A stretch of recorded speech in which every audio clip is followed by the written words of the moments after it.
Je remercie de leur hospitalité, Sylvie Glissant et l'Institut du Tout Monde, hospitalité donc qu'ils font à l'équipe de recherche, le CERC, le Centre d'études et de recherche comparatistes de Paris 3, que j'ai dirigé, co-dirigé pendant plusieurs années, et qui est un des rares centres comparatistes, uniquement comparatistes de l'université française.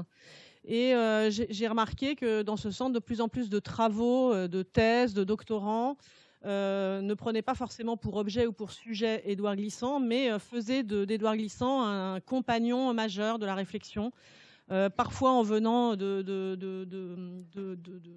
champs d'études ou d'aires, parce que nous, on est une équipe assez archipélique, parce qu'on travaille sur des aires culturelles, linguistiques qui couvrent un peu la totalité du monde.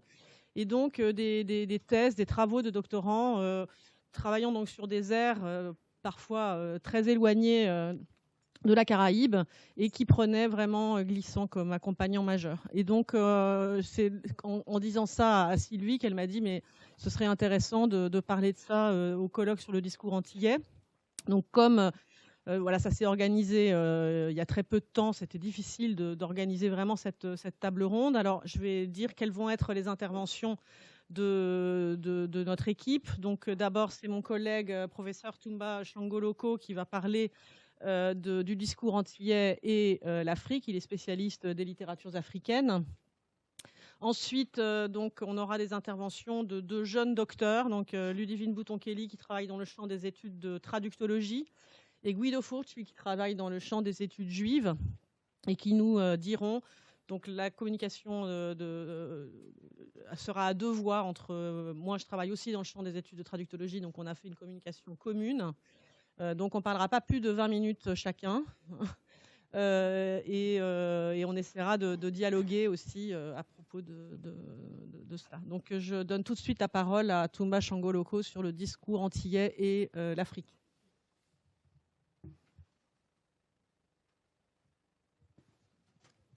Merci Tiffaine, et puis merci à tous et à toutes de votre attention.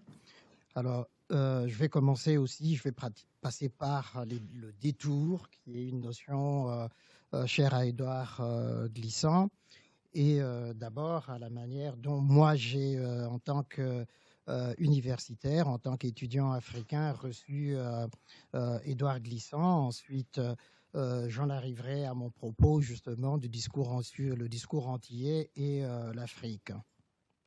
Le détour est nécessaire parce que au moment où, comme je le note ici, le discours antillais paraît en 81, je suis encore étudiant à l'école normale au Zaïre. Et comme beaucoup de jeunes de mon époque, de ma génération et même de générations d'avant, nous avons un rapport particulier à la littérature négro-africaine, c'est comme ça que ça se disait à l'époque, et la figure tutélaire qui nous a marqué, c'est Aimé Césaire. Et pour beaucoup d'Africains, effectivement, Aimé Césaire demeure cette figure centrale justement de ce rapport de l'Afrique aux Antilles, des Antilles à l'Afrique. Le discours antillais, alors quand je l'ai découvert ici à Paris, mais en Afrique à Kinshasa, j'avais lu La Lézarde, j'avais lu Les Indes et le IVe siècle. Ce sont les textes qui, les premiers, m'avaient beaucoup marqué et sensibilisé justement à cette voix à part d'Édouard Glissant par rapport à Aimé Césaire qui nous était si familier. Et le discours antillais m'apparaissait comme ce qu'avait été à cette époque-là pour le monde colonial et colonisé africain, Peau noire, masque blanc de Fanon, Nation nègre et culture de Cheikh Anta Diop, publié en 1954, et discours sur le colonialisme d'Aimé Césaire. Ça apparaissait comme un événement littéraire, un événement culturel et intellectuel important. Le discours antillais marquait en fait un tournant épistémologique important dans la pensée, et je le dis volontairement, décoloniale d'Édouard Glissant, et une rupture avec justement la figure tutélaire intellectuelle par excellence qui était Aimé Césaire et dans une certaine mesure Frantz Fanon. L'itinéraire donc intellectuel d'Édouard Glissant, on en a parlé ici, est sur ce plan tout à fait exemplaire. Comme Cheikh Anta Diop, il débarque en France en 1946 pour poursuivre ses études supérieures. Au début, je le signale, de la décolonisation française en Afrique, de la transformation du mouvement avant-gardiste de la négritude et de l'anticolonialisme des gros africains. Or, comme pour beaucoup des jeunes élites de la diaspora noire d'Afrique et des Antilles de l'époque à Paris, Édouard Glissant va aiguiser sa conscience politique, militante et littéraire, bref, sa conscience intellectuelle, à travers les études philosophiques, ethnologiques et littéraires, comme ses aînés d'ailleurs. Il commence donc sa carrière intellectuelle et littéraire à l'ombre de ces grandes figures littéraires de la diaspora africaine et antillaise de Paris. On l'a rappelé, je vais passer rapidement là-dessus, la poésie, le roman, le théâtre et l'essai vont servir de rampe de lancement à sa pensée, à sa vision de l'histoire, à sa vision des Antilles, de l'Afrique et du monde, d'une part, et lui permettre, et c'est ça qui m'a intéressé, qui m'intéresse toujours chez lui, de se démarquer subtilement de ses prédécesseurs ou de ses contemporains et de se frayer son propre chemin tout en s'inscrivant dans leur sillage, comme Cheikh Anta Diop le fit avant lui, d'autre part. En somme, il traçait sa voie dans une sorte de continuité discontinue. La poésie, donc, notamment les Indes en 57 et la Lézarde en 58, et le IVe siècle, à mes yeux, en 64, constituent les premiers jalons de cette démarche intellectuelle que certains ont désignée dans un ouvrage collectif de poétique au pluriel d'Édouard Glissant, empruntant là une chère expression justement à Édouard Glissant. La littérature va l'amener à aborder de manière toujours critique et distanciée l'histoire en général et surtout celle de l'Occident, l'Afrique et les Antilles, les Amériques ou les Indes occidentales, comme il le poétise dans ce long chant épique qu'est le poème Les Indes. L'Afrique, dans les premières œuvres de Glissant, c'est la traite, l'esclavage. On en a parlé tout à l'heure, j'ai entendu évoquer les Longoué, les Béluses, dont Papa Longoué et Mathieu sont les descendants, qu'on retrouve pratiquement à travers toute l'œuvre d'Édouard Glissant. La colonisation et la culture, ce seront les lieux à partir desquels, justement, on va voir comment s'établit cette relation à l'Afrique. Les premiers essais, et en particulier l'intention poétique, Poétique 2, thématise cette relation glissantienne de l'Afrique. Je le cite, il écrit dans l'intention poétique, c'est à Ibadan, au Nigeria, que je découvris et ressentis ce qu'on appelle la force d'un peuple. Ville de ruelles et de cahutes, où il n'était pas rare, dans ce pays anglophone, qu'on aperçut tracé au charbon sur les murs ou peint à vif et encadré le portrait naïf et stylisé de Patrice Lumumba assassiné au Congo. La patronne de ce bar, où les intellectuels que nous étions n'étaient pas sans cesse trouvés à cette heure de la nuit, nous eût volontiers tenu quitte du prix des bières locales que nous consommions, pourvu que nous lui parlions de ce héros légendaire de l'Afrique. Elle nous attribuait en la matière une connaissance qu'elle fondait sur notre pratique du parler français. L'intention poétique, page 151. En quelques mots donc, Édouard Glissant évoque ce point essentiel de sa quête de l'histoire et de l'identité pour les Antilles. Les héros qui manquent et qui construisent une identité partagée. Lumumba à Ibadan, au Nigeria, en est un exemple prégnant. Figure héroïque panafricaine.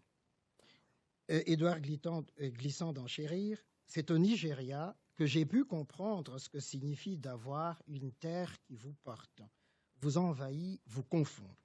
Là, tout paysage me révélait l'infini géographique. Il y a des lieux où affleure la vocation, la présence, le chaud du monde entier. Ibadan est de ceux-là. Ville sans monument, mais où la perfection crépite dans la présence du monde. Il constate encore, de façon saisissante, je cite, La terre immense en Afrique ouvre sur l'Irué, le monde y est tentation gigantesque de l'autre. Ce n'est pas tout. Nous ne connaissons pas insulaire ce vertige allé de la terre. Nous nouons le vertige en sa plus grande crispation. Il nous faut contracter notre espace pour y vivre. Notre champ est de mer qui limite et qui ouvre.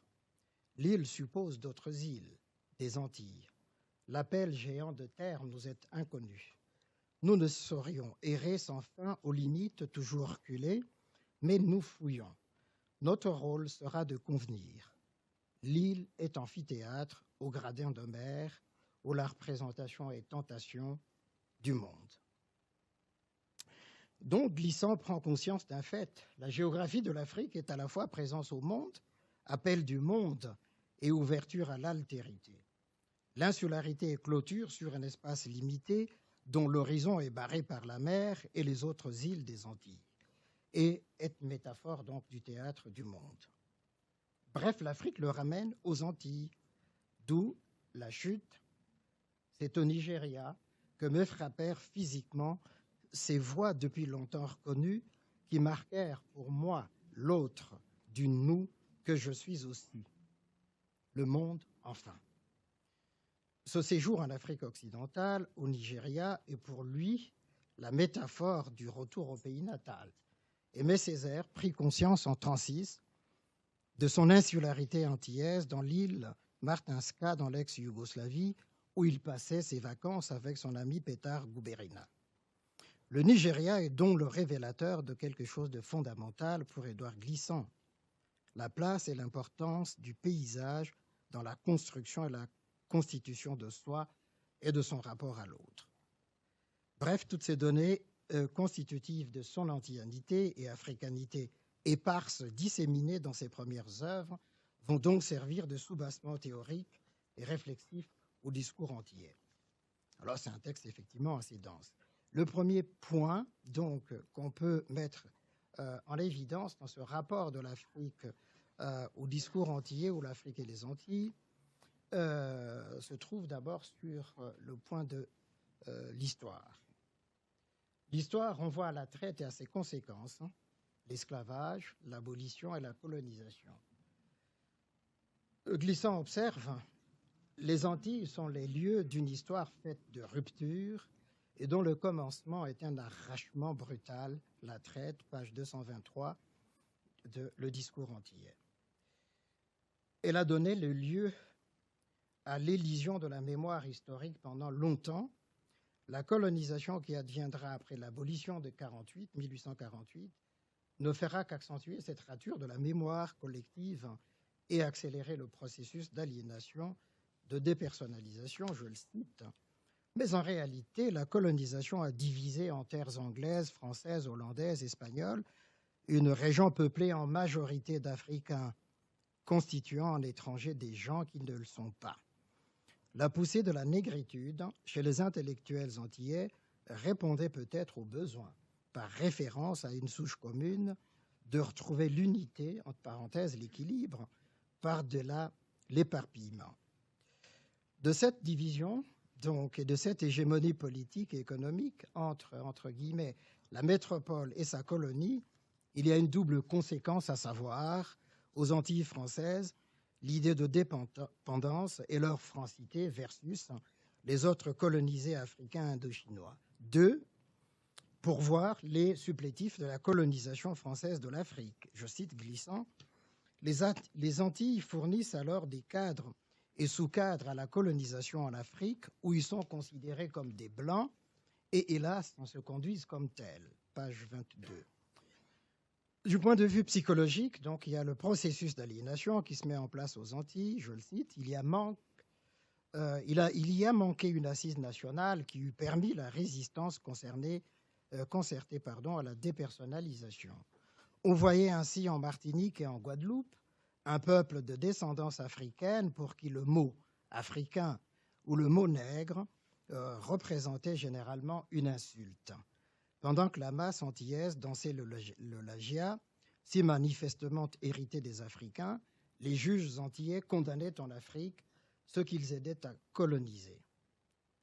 Quand une collectivité renie son projet, il n'en résulte que déséquilibre et vanité, page 23. Paradoxe donc antillais que souligne le renoncement à soi et la participation au travail de colonisation en Afrique. D'où, chez Glissant, donc cette idée de la nécessité de construire l'antillanité autour des figures héroïques des Antilles. Il a évoqué Lumumba en Afrique, on verra plus loin qu'il évoque Chaka aussi, mais des figures marquantes, héroïques des Antilles, Toussaint Louverture, Delgrès et Dessalines, figure de la résistance et du refus de la déculturation, élément de la pensée décoloniale au fond de Glissant. Au-delà de la critique, le dépassement par la reconnaissance du changement de mentalité, je le cite. Aujourd'hui, l'Antillais ne renie plus la part africaine de son être. Il n'a plus par réaction à la prôner comme exclusive. Il faut qu'il la reconnaisse. Il comprend que toute cette histoire, même si nous l'avons vécue comme une non-histoire, est résultée d'une autre réalité. Il est plus contraint de rejeter par tactique les composantes occidentales, aujourd'hui encore aliénantes, dont il sait qu'il peut choisir entre elles. Fin de citation. Autrement dit, d'un côté, il y a assomption et dépassement de la négritude, en même temps qu'acceptation de cette occidentalité. La désaliénation passe par cette phase critique. D'où ce constat, je le cite, les Martiniquais barattent ainsi leur existence entre une coupure béante, irréversible, d'avec la terre originelle d'Afrique et une cassure douloureuse, nécessaire et improbable, parenthèse, avec la terre rêvée de France, sur les côtes de Sénégal, Gorée, île au-devant des eaux, premier pas de la déraison. La mer ensuite, jamais vue de ces fonds de cale, ponctués de noyés qui s'émèrent dans les fonds, les boulets invisibles. L'usine où tu débarques, plus rapiécée qu'une harde, plus stérile qu'un rasier. Élection de la rapine. Vaval, géant de carnaval, promené comme instinct, tout en haut. Nous le brûlons dans cette mer. Béanzin, roi d'Afrique, miroir des exilés sur qui nous nous reniâmes. Il erre dans nos semblants. Fin de citation. Donc, déchirement, écartèlement, l'identité antillaise à construire n'est possible qu'au prix de cette prise de conscience critique de l'aliénation culturelle et de la complexité de l'histoire entre l'Afrique et la France. Le deuxième point, la culture. Ce qui illustre à merveille le problème de la conscience culturelle à acquérir et à assumer, par-delà la négritude, donc c'est la notion de détour par lequel j'ai commencé, comme héritage africain. Pour Édouard Glissant, l'histoire du peuple transbordé passe par le détour qui permet de contourner les obstacles de l'existence dans le monde nouveau, dans le nouveau monde. Le premier élément du détour, c'est la langue créole, qui est la première géographie du détour, page 48-49 du discours antillais. La négritude antillaise est ainsi, je cite, un aspect sublimé du détour. Davantage, la différence la plus évidente entre les formulations africaines et antillaises de la négritude est que l'africaine procède d'une multiréalité de cultures ancestrales, en même temps menacée que l'antillaise précède l'intervention libre de nouvelles cultures dont l'expression est subvertie par le désordre colonial, pages 54-55. Pour lui, on ne saurait donc confondre les deux négritudes, toutes choses étant égales par ailleurs. Aimé Césaire incarne ce modèle dont l'appropriation africaine est prégnante et l'ignorance antillaise immense, page 54. Enfin, il y a le modèle par excellence du détour, à savoir Ponce Fanon des damnés de la terre. Troisième point de cette rencontre, l'oralité. Les griots et les conteurs africains sont un autre exemple justement de ces enchevêtrements et entrecroisements des cultures ataviques d'Afrique et des cultures diverses et multiples des Antilles. Dans les contes et les mythes, Dans la littérature orale, Édouard Glissant s'intéresse en particulier à l'épopée en tant que lieu de constitution de la mémoire collective autour des héros. Je le cite, « Il arrive, comme en Afrique parfois, que le mythe soit donné dans un conte. Les épopées contées y dessinent aussi des mythes tout en renforçant la mémoire collective. Cette rencontre ne doit pas faire oublier les écarts qui discriminent ces deux genres. Le conte antillais balise une histoire déportée par l'édit et la loi. Il est anti-édit et l'anti-loi, c'est-à-dire l'anti-écriture, page 261-262. Si l'Afrique de l'oralité est l'horizon passé de l'oralité antillaise, il reste que celle-ci se ferait son propre chemin à travers les ruptures et continuités de l'histoire antillaise, de la mémoire raturée antillaise, je cite. Le conte antillais délimite un paysage non possédé. C'est l'anti-histoire, page 263. Ou bien encore, nos contes, peut-être, sont aussi l'anti-tragique. Posez la question du tragique tout à l'heure. La disruption de l'histoire et le rejet de toute légitimité transcendantale, page 266. Enfin, le quatrième point, c'est la littérature et la relation. Dans sa réflexion sur les littératures nationales, Édouard Glissant en arrive à penser les différences d'approche de la question du même et du divers en Occident, et en particulier en Afrique et en Martinique. Il y revient notamment sur le problème de la langue nationale et le rôle de l'écrivain. Et il note, je le cite, « Il faudra recouvrer la langue et la culture nationale en les soumettant à la critique créatrice de la pensée. C'est, je suppose, ce qui peut se faire en Algérie. L'unanimité, parenthèse, le sacré de la nation n'est pas à faire. La pensée critique démystifie un ordre social.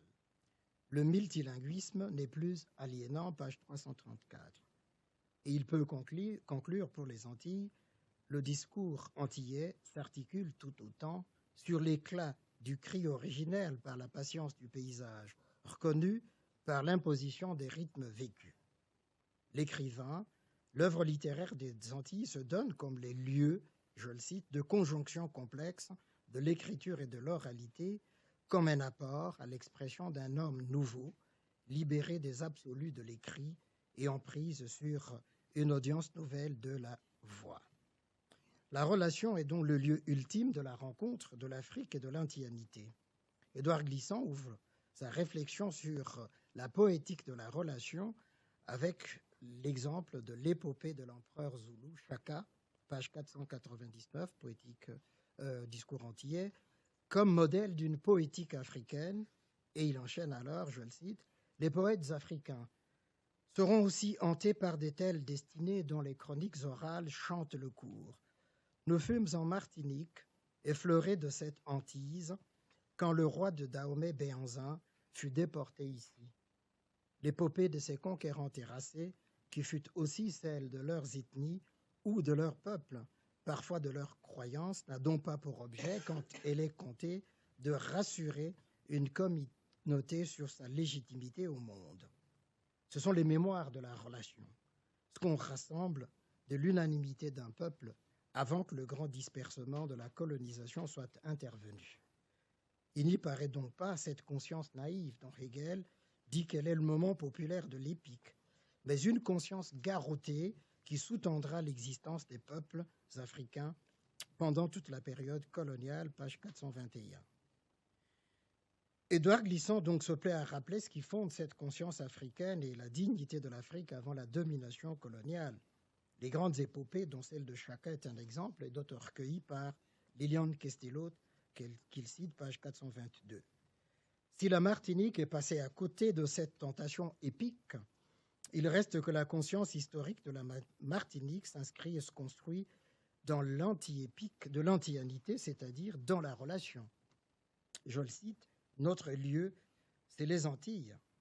L'antianité rêvée par les intellectuels, en même temps que nos peuples la vivaient de manière souterraine, nous arrache de l'intolérable, j'y arriverai, propre au nationalisme nécessaire, et nous introduit à la relation qui aujourd'hui les tempère sans les aliéner, page 426. En somme, Qu'est-ce que les Antilles, en effet? Une multi-relation, page 426-427. Pour conclure, l'Afrique et les Antilles, le discours antillais à l'Afrique, une poétique de la relation complexe et compliquée, j'ai dit. Merci de votre attention.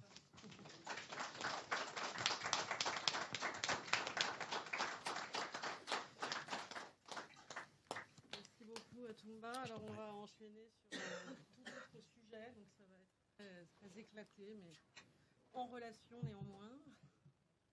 Déjà, au moins d'amitié, de collégialité. Par un sujet peut-être un petit peu paradoxal, donc, que nous avons élaboré à deux voix avec Ludivine Bouton-Kelly sur le discours antillais et la traduction. Hein, parce que comme vous le savez tous, la traduction est un concept ou une notion, on verra, ou un non-concept très important dans l'œuvre d'Édouard Glissant, mais n'apparaît pas du tout dans le discours antillais. Donc voilà, le terme n'apparaît pas. Et donc, nous avons trouvé intéressant de relire le discours antillais à la lumière de la réflexion ultérieure de Glissant sur la traduction, hein, pour voir comment cette réflexion majeure sur la traduction et pour les études de traduction et pour la théorie de la traduction se prépare déjà dans le discours antillais. Donc, on serait tenté, et c'est ce que je propose de faire pour commencer, de reprendre à son propos une expression qui est formée par Yves Bonnefoy, de traduction au sens large.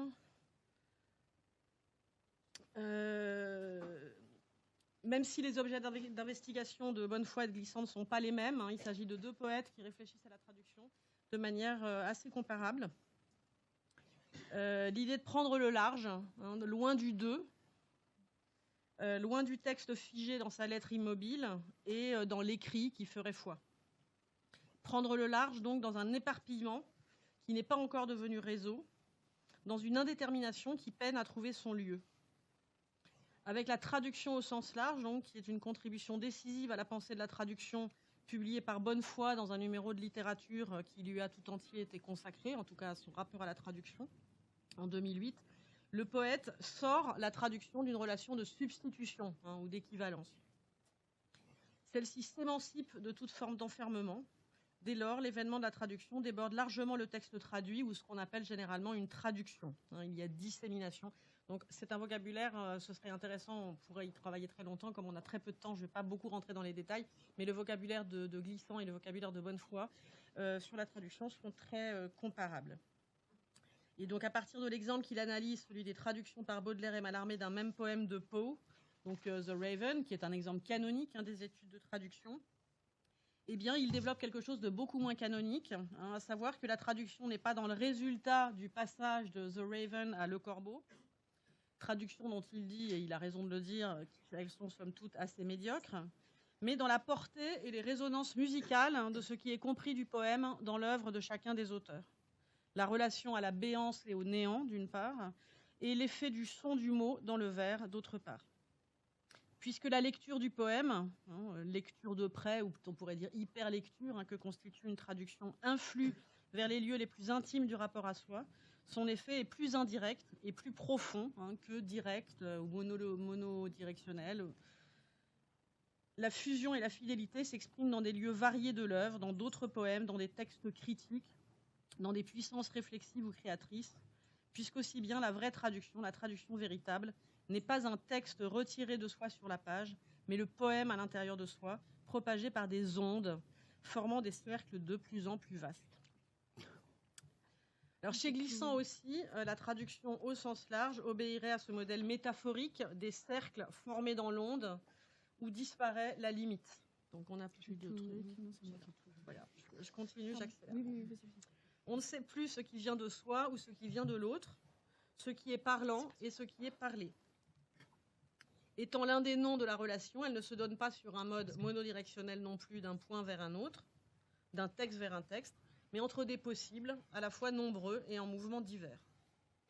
Elle est donc aussi au sens large, dans la mesure où elle n'est plus l'opération d'un seul passage, mais de plusieurs, et qu'elle n'est pas non plus une simple opération, mais un concept politique et poétique. résister à l'égalisation linguistique par le multilinguisme, décrit dans le discours antillais comme le désir passionné d'accepter et de comprendre la langue de son voisin, est une manière de mettre sur le même plan et sur un mode égalitaire des histoires convergentes, mais dont certaines n'étaient pas prises en compte, ou d'inventer de nouvelles relations entre les langues. Mais il ne suffit pas de dire que la traduction est un autre nom de la relation. Encore faut-il déterminer ce qui les rassemble et ce qui les distingue, ou ce qui fait qu'elles peuvent se renforcer l'une l'autre. Donc commençons par poser la question commençons par poser plutôt que la traduction est tout ce qui, dans la relation, a lieu dans les langages ou dans les langues. Et tentons, dans une perspective archéologique, de comprendre pourquoi elle n'apparaît pas nommément dans le discours antillais. Cette archéologie, Glissant l'a indiqué lui-même. Le discours antillais, selon lui, est encore pris dans le cadre d'une pensée binaire entre langue et langage, entre l'oral et écrit. Ça a changé, dit-il dans un entretien, parce qu'il y a un côté bilatéral, oral-écrit, qui est dépassé par ce que je pense d'une poétique de la relation. La poétique de la relation n'est jamais quelque chose, elle est toujours multiple quelque chose. De la même façon, explique-t-il ailleurs, le tout monde à son tour a été plus loin que la relation. Chaque concept permet ainsi, traduit l'un dans l'autre, d'amorcer un mouvement impliquant son dépassement vers un autre. Cela explique que le discours antillais ne comporte pas encore de développement entièrement neuf sur la pensée du traduire, car la traduction y opère encore au sens restreint, dans le deux, dans le passage de l'oral à l'écrit par exemple, ou bien d'une langue à l'autre. C'est seulement lorsqu'il n'a plus besoin de ce sens restreint, ou bien de ce sens propre du terme de traduction, que le terme est repris, travaillé, resémantisé, élargi, de poétique de la relation en 90, à introduction à une poétique du divers où les développements sur la traduction sont les plus nombreux en 96, en passant par l'importante conférence inaugurale des 11e assises de la traduction littéraire à Arles en 95, traduire, relire, relier.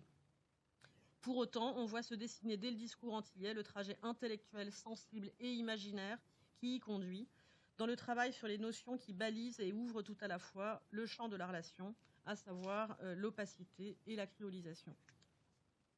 Dans le discours antillais, donc, la traduction s'apparente à la relation en ceci qu'elle relie, relaie et relate en même temps. Glissant précise, entassement de lieux communs et défrichage d'obscurs relatés, la relation n'est sans cesse que relais. Or, la traduction est littéralement ce lieu commun. Donc, non pas le lieu commun au sens des idées reçues, mais lieu commun au sens de lieu où une pensée du monde rencontre une pensée du monde. Lieu commun, donc, où se mêlent les langues en réseau et où le langage ne se fonde plus sur une origine unique, mais sur une langue tentaculaire qui fonctionne en rhizome. Dès lors, respecter l'opacité des langues, c'est accepter de ne pas pouvoir tout traduire d'une part et accepter le relatif linguistique d'autre part. Glissant fait sortir la traduction du champ du deux. Il n'est pas le seul. On pourrait penser à beaucoup d'autres penseurs du traduire qui ont aussi imaginé l'horizon d'une troisième langue. Mais surtout, il l'a fait sortir de sa technique opératoire, de langue à langue, pour en faire un exercice poétique de l'imaginaire. C'est ce que signalaient les organisateurs du cycle Traduction de l'Institut du Tout-Monde en 2014, donc Loïc Ferry et Cathy Delpech-Elsten, je les cite. En considérant la traduction au rang des nouvelles pratiques littéraires contemporaines, Édouard Glissant ouvre le seuil de traductibilité sur un autre possible, au champ du tout-monde où toute traduction entre désormais dans le rhizome des imaginaires. Fin de citation. Introduction à la poétique du divers l'affirme, donc il faut conduire les poètes vers la traduction, ne pas réserver la pratique aux seuls traducteurs. Et ici, je cite, « Car les traductions deviendront une part importante des poétiques, ce qui n'est pas le cas aujourd'hui. » Alors, il faut rappeler quand même que Glissant a écrit cela en 1990 et que la situation a pu changer quand même. Et je continue la citation, à toute cette variance infinie de nuances de poétique possibles des langues, et chacun en sera de plus en plus pénétré, non pas par la seule poétique et la seule économie, structure et économie de la langue, mais par toute cette fragrance, cet éclatement des poétiques du monde. Fin de citation. La traduction est alors une opération qui ne s'ancre pas dans une seule langue pour parvenir à en produire une seule autre. Elle résulte dans la mise en relation des langues multiples aux sources de laquelle la création doit puiser. L'écriture en relation porte en elle la puissance de toutes les relations et le réseau de toutes les traductions possibles. Sans parler ici de la traduction comme art de la fugue. Vous avez la citation ici. C'est dans cet esprit et cette démarche qu'intervient l'exercice le plus imprévisible créé par la dynamique traductive, celui de la créolisation, dont on a déjà parlé, notion inséparable avec l'opacité de cette pensée de la traduction. Dans le savoir par éclat que dispose le discours antillais, la créolisation est déjà présente, sans pour autant être formalisée comme elle le sera par la suite. Il y a d'abord des considérations sur le créole en tant que langue, sur la structuration linguistique du créole, je cite organiquement liée à l'expérience mondiale de la relation, langue du relaté donc qui n'a pas préexisté à la mise en rapport de cultures différentes. Ensuite, il y a des réflexions sur les procédés rhétoriques résultant de la situation linguistique dominée du créole. Il y a surtout une valorisation du composite qui conduit les langues créoles à refuser l'unicité. Tout est là donc, dans le discours antillais, prêt à fournir le cadre d'une pensée généralisée de la créolisation, non seulement comme processus de constitution des langues créoles, mais surtout comme principe poétique majeur où la création se définit presque exclusivement comme la rencontre égalisée d'éléments hétérogènes. La valorisation réciproque des éléments mis en relation implique qu'il n'y ait pas de dégradation ou de diminution de l'être, soit de l'intérieur, soit de l'extérieur, dans ce contact et dans ce mélange. C'est dans Introduction à une poétique du divers que ce concept de créolisation devient véritablement performatif, donc par la suite, et il s'oppose au métissage par son imprévisibilité. La créolisation est imprévisible alors que l'on pourrait calculer les effets d'un métissage. J'ai déjà commencé à citer. Je continue. On peut calculer les effets d'un métissage de plantes par bouture ou d'animaux par croisement. On peut calculer que des pois rouges et des pois blancs mélangés par greffe vous donneront à telle génération ceci, à telle génération cela. Mais la créolisation, c'est le métissage avec une valeur ajoutée qui est l'imprévisibilité. Fin de citation. Cette imprévisibilité est précieuse sur plusieurs plans. Historiquement, elle permet de ne pas reconduire des modèles narratifs présentant les événements comme une succession de causes et de conséquences. Elle récuse donc les schémas faisant reposer la domination sur des déterminismes, mais prend en compte des ruptures, des bifurcations. Et poétiquement, elle fait de la rencontre entre les langues et les langages le principe même de la création, ouvert à la surprise et à la nouveauté, conscient aussi des forces négatives qui la travaillent, l'envers radical de l'identité. La traduction dans cette pensée est le nom qu'on pourrait donner à cette zone d'imprévisibilité. Elle a donc une définition extrêmement générale et prend place comme concept dans une pensée rendue autonome par la précision et la cohérence de son langage. Mais elle est sans doute aussi le lieu d'exercice concret de la rencontre imprévisible. Le danger serait peut-être de mettre l'élargissement de la notion de traduction au service d'un discours vague, voire lénifiant. Mais la question qu'on peut se poser, c'est que peut-on dire dès lors de ce discours sur la traduction, enfin, qu'est-ce que ce discours sur la traduction peut dire de la pensée de la traduction ? Comment dialogue-t-elle en fait avec les théories existantes ? Comment peut-elle raisonner avec la pratique ? Donc, pour tenter de dire cela, nous allons ouvrir donc 2 dialogues, l'un pratique qui vise à montrer comment la traduction transforme la lecture d'une œuvre, avec l'exemple de Proust traduit en créole, et l'autre théorique qui va indiquer brièvement, même si le sujet est très large évidemment, les parentés de pensée de la traduction chez Glissant et chez Derrida et ce qui les distingue également.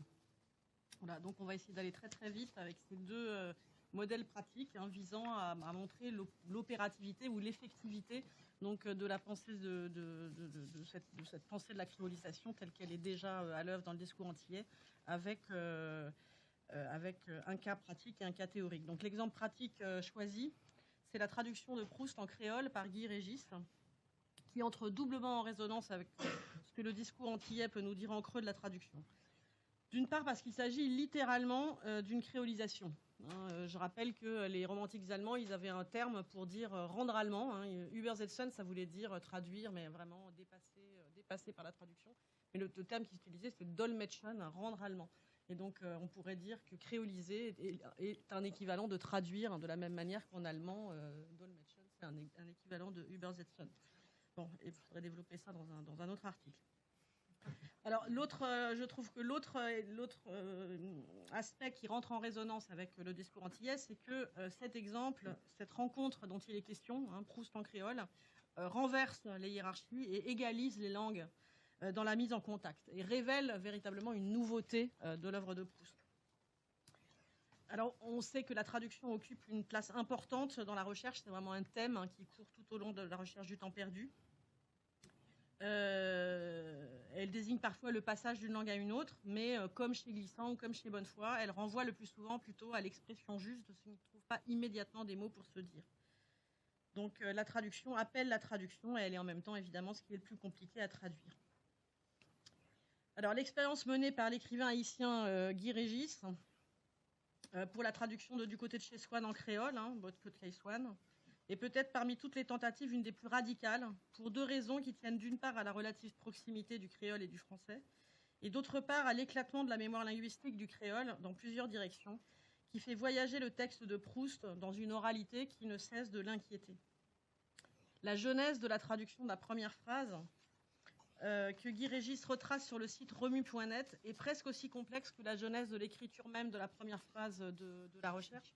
Alors c'est assez extraordinaire de mettre en parallèle ce texte avec un autre texte que Gérard Genette avait publié dans Poétique il y a à peu près 20 ans et qui était un texte absolument extraordinaire. Il avait pris le manuscrit de la première page, de la première phrase à la recherche du temps perdu, il avait retiré toutes les ratures, donc il avait juxtaposé les différents essais de Proust pour arriver à la fin de la page, et c'était extrêmement émouvant. À longtemps, je me suis couchée de bonne heure. Et donc on a la même expérience, Guy Régis qui raconte comment il en est arrivé à sa traduction de Longtemps, je m'en suis couchée de bonne heure, en passant d'abord par pendant, puis en essayant de retrouver toutes les expressions en créole. Bon, je me ridiculise pas en lisant en créole, mais lisez ce qu'il y a derrière vous. En se rappelant tous les adages en créole qui commencent par longtemps, en essayant de travailler sur la différence entre coucher, dormi, etc. Et il arrive finalement à cette phrase. Alors, je n'ai pas le temps de rentrer dans les détails, mais je dis que lorsqu'il arrive à cette phrase, finalement, comme dans une sorte d'épiphanie, eh bien, il réveille dans le texte de Proust non seulement l'histoire du narrateur et de tous les autres personnages, mais aussi l'histoire de Maître Minuit, de médecins, de femmes vaillantes. Comme Albertine parlant des glaces dans La prisonnière, qui pastiche la langue du narrateur, qui se l'approprie, cette traduction fait entendre une oralisation de l'écrit qui fait entrer le texte dans une sorte de territoire interdit et neuf.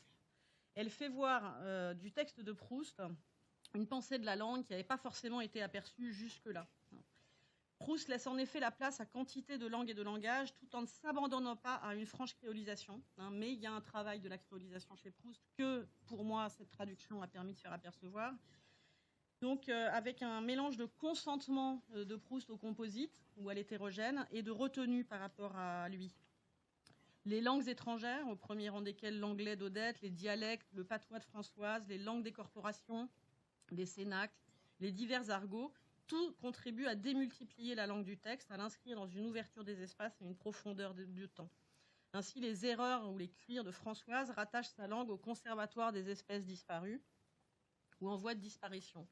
Les stoppeuses pour la stoppeuse n'étaient-ils pas aussi curieux que ces animaux survivants des époques lointaines, comme la baleine ou la girafe, et qui nous montrent les états que la vie animale a traversés. La comparaison est ici d'autant plus troublante qu'elle rattache la langue aux êtres dépourvus de langage articulé. En même temps, elle marque, comme beaucoup d'autres notations du narrateur, une distance à l'égard de la métamorphose ou du métissage. Alors on a plein de commentaires philologiques, de récits qui acceptent l'emprunt, les mots étrangers, les néologismes, tout en indiquant ce qu'ils sont, en particulier des anglicismes dont je n'ai pas le temps de lire l'exemple. C'est ainsi que chez Proust, les langues ne se mêlent pas tout à fait, même si ce purisme est présenté comme une étrangeté, aussi grande qu'un mot nouveau ou jamais entendu. Donc tout ça pour dire que la réflexion qu'a fait naître la créolisation de Proust, c'est-à-dire la traduction de Proust en créole, tout en réinscrivant la part d'oralité trop souvent oubliée de son œuvre, révèle aussi une pensée de la créolisation chez Proust, en quoi nous reconnaissons concrètement la surprise de la rencontre par la traduction. Donc c'est exactement ce qui semble le programme de la rencontre concrète, ouverte par la pensée glissantienne de la traduction. Le créole signifie bien le mélange, à la fois valorisé et craint dans le cours du texte de Proust. En ce sens, tout en venant perturber l'ordre des passages et des transformations, la traduction accomplit un programme qui est bien aussi une part de la mémoire de l'œuvre. Donc il me semble qu'il y a un vrai effet de révélation et qui, d'une certaine manière, tranche avec des lectures beaucoup plus sacralisantes ou beaucoup plus élitistes du texte proustien. Voilà, donc après cet exemple pratique, je vais très succinctement essayer de faire dialoguer donc, ce discours de la traduction, si on veut, de Glissant avec d'autres théories de la traduction. Alors, on aurait pu penser à un dialogue avec Henri Méchonic qui articule comme Glissant la traduction et la création, même si Méchonic, bien évidemment, est beaucoup plus attaché que Glissant à l'idée de l'origine. Donc, on en reste à la traduction et la création qui peut peut-être nous aider à nous éclairer sur les spécificités de la pensée du traduire chez Glissant. Notons donc que le cheminement du concept de la notion de traduction est comparable chez l'un et chez l'autre. Et nous avons vu... Derrida, tu as pas dit Derrida. Ah, pardon. Si je passe directement, oui, ça va pas aller. Je suis passée de Méchodic à Derrida, pardon. Donc, vous aurez compris. Derrida, donc. Comparer Derrida à Glissant. Et donc, on a vu qu'elle était subsumée, cette idée de traduction sous les termes de relation et de créolisation. Donc, on vient d'en parler dans le discours antillais. Avant de s'affirmer pleinement dans les textes ultérieurs. Chez Derrida, elle reste également implicite pendant longtemps, subsumée sous les termes de déconstruction et de différence. Dans les deux cas, elle devient ensuite un paradigme majeur. Et il est ainsi aisé de poser une équivalence de rapport entre relation et traduction chez Glissant et déconstruction et traduction chez Derrida. Un autre point commun, notable, où une marque de Derrida se fait nettement sentir sur Glissant, concerne le statut des notions. Ce sont des non-concepts, selon l'expression que Derrida utilise, lorsqu'il évoque les termes de différence, dissémination, trace ou crypte, car ils reprennent, en les déplaçant constamment, des thèses existant dans la philosophie ou dans la poétique, mais sans jamais fixer leur définition ou leur portée. Déconstruction, donc, différence, dissémination ou trace sont des non-concepts, et là je lis la citation, des mots intraduisibles qui n'ont pas de contenu sémantique au-delà du langage. Ils doivent être pensés comme des non-lieux à partir d'un bord, d'une frontière, ce qui induit un principe de transfert, de traduction. La traduction trouve ainsi naturellement sa place parmi ces non-concepts parce qu'elle dit précisément ce mouvement interminable. Tout en elle est transformation et mutation. Et en elle se maintient un noyau d'intraduisible qui est précisément ce qu'il faut traduire. Derrida et Glissant, cela se rejoignent sur l'idée d'imprévisible et sur les infinies possibilités offertes par les relations entre les langues. Il y a toujours plus d'une langue. Et c'est ainsi que l'on invente un idiome singulier par l'irruption imprévisible d'une autre langue. En revanche, là où on peut peut-être voir les différences, et où d'ailleurs Glissant s'éloigne de beaucoup des philosophies du traduire, si on pense à Derrida, mais aussi à Berman, Ricoeur, Venuti, c'est sur le cadre éthique de la relation à l'autre auquel la traduction oblige. Le vocabulaire de la dette et de la responsabilité à l'égard de ce noyau intraduisible qui réclame toujours plus qu'une traduction, et qui est rappelé chez Derrida. On peut penser à ce texte, qu'est-ce qu'une traduction relevante, qui est entièrement consacré à cette relation de la traduction à la justice. Glissant, en revanche, refuse que l'idée de la traduction serve de paradigme éthique, et je cite, parce qu'il me semble que la poétique de la traduction, justement, est une poétique qui informe des processus de relation et non pas des contenus. Fin de citation. L'éthique étant une réflexion sur les contenus, ceux qui paraissent justes ou injustes, elle ne peut intervenir sur ce qui est intéressant dans la relation, à savoir la translation des poétiques, c'est-à-dire la translation des images formelles de la langue. Et je cite ici, je lis avec vous, « Et l'image formelle de la langue n'a pas de morale, l'image formelle de la langue n'a pas de principe, ce n'est pas le contenu du texte qui est traduit, c'est la poétique du texte. Quand on traduit le contenu du texte, on fait du rapport mécaniste, mais on ne fait pas de relation.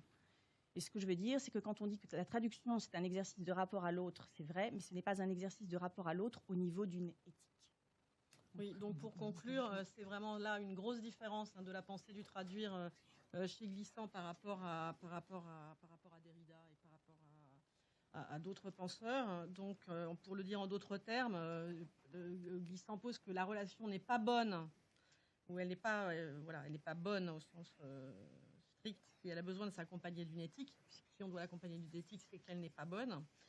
Et il y a peut-être, selon nous, là, un point aveugle dans la conception glissantienne de la traduction, en tout cas incontestablement un point de discussion ou un point d'énigme, pour reprendre un terme qu'a utilisé Loïc Sléry ce matin. À l'inverse de Derrida, dont les non-concepts intègrent la négation, on l'a vu, déconstruction, dissémination, différence, Glissant propose des notions positives, relation, rencontre, traduction, qui peuvent peut-être s'affranchir de ce besoin d'éthique. C'est peut-être ça la différence, elle tient justement au choix de poser des notions positives et non pas des notions qui sont précisément des non-concepts au sens où ils intègrent la négativité. Donc c'est l'hypothèse qu'on peut faire pour l'instant, c'est que ce non-besoin d'éthique vient peut-être de ce que ces notions s'affranchissent du besoin d'éthique, en tout cas théoriquement. Et nous aimerions en être convaincus, sans l'être nécessairement sur ce point tout à fait. Donc on laisse ce sujet à une discussion ultérieure, bien sûr. on est où là sur le temps? Ah, voilà, c'est très bien. Et donc, il nous reste un petit quart d'heure pour poser, éventuellement, on va dialoguer si tu préfères, ou peut-être exposer là, pour le coup, l'utilisation qu'on peut faire de glissant dans un autre domaine qui est celui des études juives.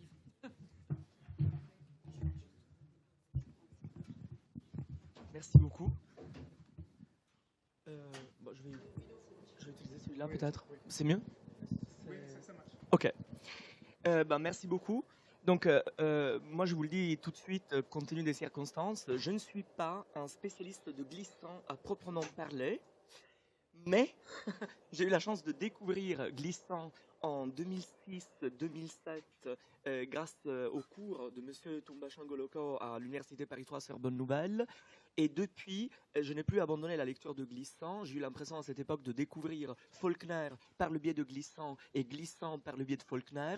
Au bout d'un moment, je me suis rendu compte qu'un dialogue était possible entre Glissant et le discours antillais en particulier et d'autres auteurs dont je m'occupais à l'époque et dont je continuais de m'occuper dans le cadre de mes études doctorales. Je suis spécialiste d'histoire de la culture juive d'Europe orientale. Et en effet, je me suis rendu compte pendant les dernières années que le discours antillais, de par sa forme, de par sa nature hétérogène, sur le plan formel, mais aussi, comme on l'a vu aujourd'hui, des contenus, a été utilisé en tant qu'exemple ou contre-exemple pour mieux définir d'autres expériences d'écriture, d'autres phénomènes d'écriture propres à l'histoire de la culture juive d'Europe orientale. Je vous donne deux exemples. Il y a un type d'écriture qui est propre à l'univers du shtetl, le Pinkassim, ou alors Itzker Biker, les livres de la mémoire. Ce sont des registres compilés par plusieurs personnes, des narrations plurielles.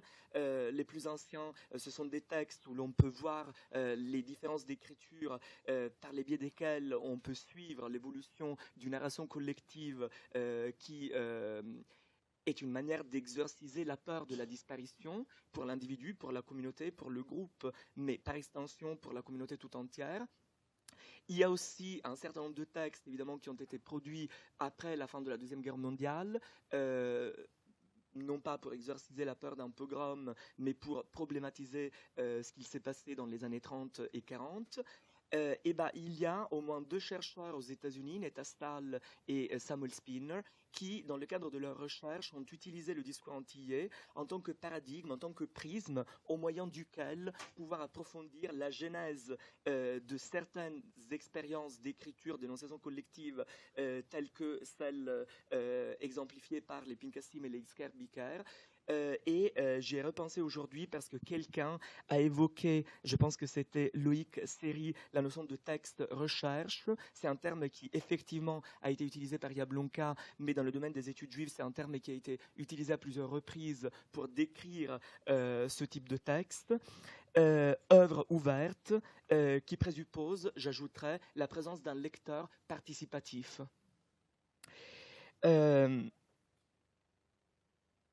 Alors, j'avais pris quelques notes tout à l'heure, conçu dans le sens d'un monisme idéaliste de dérivation leibnizienne, relu par Deleuze et Guattari. Le vocabulaire de Glissant fait constamment allusion à une idée de totalité qui est surtout ouverture et qui peut être mise en évidence à plusieurs niveaux. Ce n'est pas étonnant, au fond, que dans le domaine des études juives, on y fasse recours de plus en plus régulièrement, non seulement pour contextualiser, voire problématiser la démarche, entre autres, d'auteurs tels que André Schwarzbart, par ailleurs très différent par rapport à Glissant, mais tout de même lié par la volonté de problématiser une notion de mémoire multidirectionnelle, mais aussi et surtout lorsqu'il s'agit d'insister sur l'opposition pensée totale, pensée totalisante, autrement dit, sur les tentatives de catégorisation du couple irréductiblement antinomique, totalité diffractée, disait à juste titre Jacques Courcil ce matin, totalitarisme. Ce ne sont que des pistes, mais je me disais que c'était important d'apporter une expérience personnelle et un petit témoignage, et aussi un petit souvenir, comme on est en fin de journée. et parce que je suis très contente d'être là. Je me souviens avoir parlé de ça une fois avec Édouard Glissant à Genève. C'était immédiatement après un entretien public avec Michel Butor. Il était à la fois très curieux par le fait que la communauté juive américaine était en train de s'intéresser au discours antillais pour ces raisons, et sa curiosité a alimenté davantage un certain nombre de recherches que j'ai conduites pendant les dernières années pour voir si d'autres gens l'avaient fait ailleurs. Et j'ai découvert qu'en Angleterre, le discours antillais a été utile à Lucille Cairns, Zoe Roth et Rebecca Prince, qui s'occupent de la notion d'ethnologie de soi-même dans l'histoire de la culture juive, non seulement d'Europe orientale. C'était là encore une expression qui a été évoquée de manière très pertinente cet après-midi. Je pense que c'était en début d'après-midi ou en fin de matinée, lors de l'échange entre Loïc Ferry et Serge Palin et Anne Kiefer, exact. Voilà.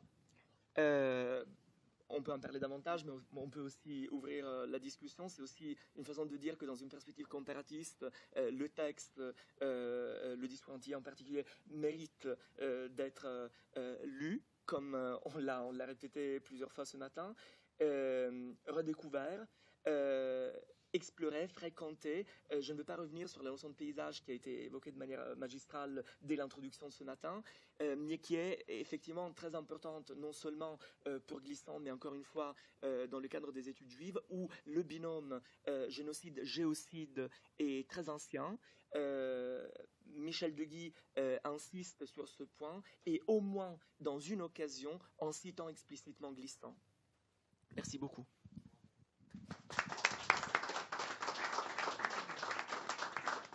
Merci beaucoup. Donc, on a voulu vous donner une idée de ces mises en relation justement disciplinaires d'Édouard Glissant. Bon, ça a été un peu le thème de toute la journée. Comment aussi on peut arriver à le...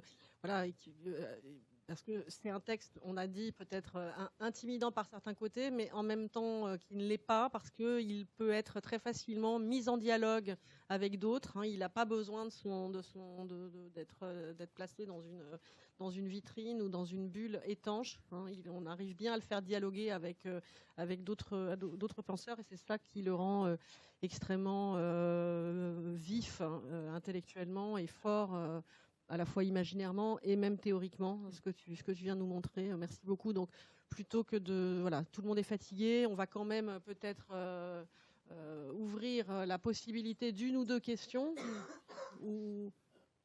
Mais c'est même pas obligé, on peut en discuter à bâton rompu, en regardant la magnifique exposition qui nous attend en bas et qui s'accompagne d'un verre, non, je crois. Si vous permettez, à bâton rompu, moi j'aurais Loïc va quand même. J'aurais 2 ou 3 questions, et puis si vous en avez d'autres tout à l'heure, ce sera volontiers. Écoutez, vraiment, je voulais vous remercier pour cette participation du Cercle à nos travaux, parce que, alors vraiment, en effet, vous nous donnez là l'exemple de mise en relation du texte avec une démarche comparatiste qui finalement était au cœur de la visée d'Édouard Glissant, sauf que lui, en effet, définissait toujours le comparatisme, non pas comme une juxtaposition, mais justement une pratique relationnelle. Une pratique relationnelle. Alors écoutez, j'aurais 2 observations, ce ne sont pas véritablement des questions, ce sont 2 observations. D'abord à propos donc, de l'intervention de Toumba Shango Lokoo, et donc de la relation du discours antillais à l'Afrique. Tout ce que vous avez dit, je crois, fraye dans la subtilité de quelque chose qui est très problématique, comme on le sait, pour les Antillais. Et juste une dimension à ajouter, c'est que Glissant aborde cette relation de manière totalement décomplexée. On a vraiment l'impression qu'il remet les compteurs à zéro, pour parler vulgairement, et qu'il n'hésite pas à aller parfois dans son œuvre, et d'ailleurs en filigrane dans le discours antillais, vers certains points névralgiques de cette relation. J'entends tout particulièrement, parce que moi je me suis intéressé assez profondément aux questions de la traite et de l'esclavage, j'entends particulièrement à tout ce qu'il traite, tout ce à quoi il porte son attention en matière de, entre guillemets, hein, permettez-moi, responsabilité africaine dans la traite, cette fameuse problématique historiographique que lui, il n'hésite pas à prendre à bras le corps avec justement ce que j'ai évoqué cet après-midi, c'est-à-dire cette question de la trahison initiale qui s'est passée au pays d'avant. Et il y a là des perspectives qui n'ont strictement rien à voir avec ni la repentance, ni un discours accusatoire ou quelque chose de névrotique. Il y a véritablement une manière lucide et décomplexée de regarder l'histoire pour ce qu'elle est et d'envisager les catégories qu'elle a laissées dans la psyché africaine et dans la psyché antillaise, avec ses blessures et avec également ses ferments.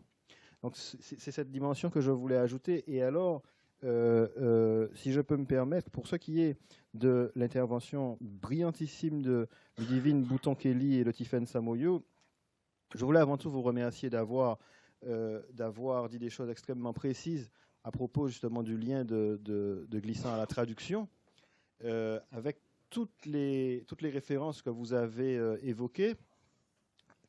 À ceci près, alors en fait, je vous propose ces perspectives comme des compléments et non pas du tout en termes d'opposition, mais plutôt en termes dialectiques. En fait, nous avions, l'Institut du Tout-Monde avait mené un atelier au sein voilà, du Congrès mondial de traductologie en 2018. Voilà. Et en fait, j'avais été appelé à... Enfin, voilà. Et à cette occasion, finalement, on avait eu le temps de forer dans beaucoup de références. Et on s'était rendu compte que, alors, bien entendu, Derrida, tout ce que vous dites, hein, ça c'est évident, mais peut-être que, je dirais, les pères de la traductologie, enfin, en termes de discipline, de la réflexion sur la traduction, bien sûr qu'ils sont tenus à distance dans ce que dit Glissant. Et particulièrement dans le texte qui est essentiel, parce qu'en fait la traduction n'est qu'effleurée dans le discours antillais. Le texte qui est vraiment essentiel pour lui en matière de traduction, c'est ce qu'il a consacré aux assises internationales de la traduction en 1994. Et alors, oui, tout à fait, voilà. Alors, il est évident que ce texte met à distance certains pères de la traductologie. En revanche, il peut être stimulant de les interroger, ces pères de la traductologie, dans leur rapport réel, dans le rapport que Glissant avait réellement à ces pères qu'il avait lus. Ça, c'est évident. Je crois qu'Antoine Berman, particulièrement, il s'est positionné par rapport à lui, même dans la dimension éthique que vous avez évoquée. Et puis je pense aussi qu'il y a une grande ombre tutélaire dans cette relation à la traduction, c'est Benjamin. C'est le Benjamin de la tâche du traducteur, parce que dans cette recherche d'une sorte d'autonomisation totale de la discipline, de la traduction, qui devient un art en soi, comme vous l'avez dit, un art de la fugue, hein, eh bien, en réalité, il y a beaucoup de Benjamin si on retire le côté sacré de la langue, de l'Altesprache chez Benjamin. Et Heidegger également, dans un texte très peu connu, mais que connaissait par cœur Édouard Glissant, c'est en substance la relation à un traducteur japonais, où beaucoup de choses en termes d'ontologie dans le rapport à la traduction sont dites, dont c'est peut-être inspiré également Édouard Glissant. Voilà, alors simplement c'était d'autres dimensions, et en tout cas encore une fois un grand merci pour ces contributions magistrales. Ça nous fait vraiment très plaisir d'entendre cela en fin d'après-midi. Merci beaucoup. Je voudrais juste qu'on laisse la possibilité à Toumba de répondre à quelque chose qui était une vraie question compliquée, et puis ensuite on va... Merci de la remarque. Ça marche?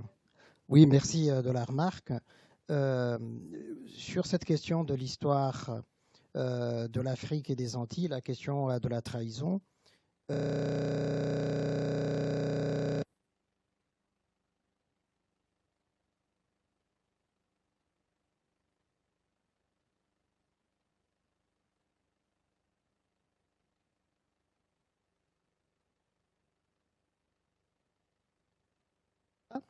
au fond, qui, lui, dans l'évocation de la traite, dans sa poétisation de la question de la traite, n'est pas allé justement sur la question de la responsabilité. Pour Césaire, c'est le constat qu'il y a eu la traite, c'est l'Occident qui est allé en Afrique. Et au fond, comme je l'ai dit dans mon intervention, Édouard Glissant essaie de se démarquer subtilement de l'ombre tutélaire justement d'Aimé Césaire, comme Cheikh Anta Diop l'a fait avec Léopold Sédar Senghor. C'est de marquer justement des légères différences, mais qui sont signifiantes pour lui. Et l'une des choses, effectivement, c'est d'aborder cette question de l'histoire sans œillères, sans embâge, pour aller au-delà, justement, de la question de la responsabilité. Mais dans l'ensemble de son œuvre, au-delà de la question de la responsabilité, ce qui transparaît, que ce soit dans les Indes, puisque les Indes, c'est vraiment un vaste mouvement poétique qui part de 1492, de Gênes, jusque vers les Indes occidentales. Et ça commence justement par ce voyage, ça se termine par la relation. Et le quatrième chant, c'est la traite, où il revient de manière significative sur ce que représente la traite, non seulement pour l'Afrique, mais aussi pour les Antilles. D'ailleurs, en ouverture de Poétique de la relation, il revient là-dessus sur la barque ouverte, qui est le premier texte et qui ouvre la poétique de la relation. Et là, il n'est plus question de la responsabilité, mais simplement de l'effroi de la traite, du transbordement justement de ce migrant nu vers les Antilles et de ce qu'il attend de cet autre côté. Et aller au-delà de cela, c'est de dire justement, comme il termine ce premier texte de la poétique de la relation, c'est de dire nous sommes de ceux qui sont arrivés après ceux qui ne sont jamais arrivés. Et notre travail, justement, c'est le travail de mémoire.